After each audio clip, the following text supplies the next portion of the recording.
He should listen. He should listen. এক ইনিংসেই মুগ্ধ BCB সভাপতি এনামুল হক বুলবুল।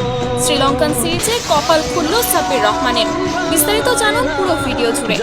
দর্শক, আপাতত ঘরোয়া ক্রিকেটের ব্যস্ততা নেই, জাতীয় দলেও এখন ঠাঁই নেই সাব্বির রহমানের। তাই হার্ড হিটার এই ব্যাটার এখন টি10 নিয়েই বেশ ব্যস্ত। তবে টি10 লিগে প্রথম কয়েক ম্যাচে পারফর্ম না করতে পারলেও আগামীকালের ম্যাচে নিজের চেনার রূপ ফিরে পেয়েছেন এক সময়ের মাঠ কাঁপানো এই হার্ড হিটার ব্যাটার। শুধু তাই নয়, দামি দামি বোলারদের রীতিমতো তুলোধুনো করেছেন সাব্বির রহমান।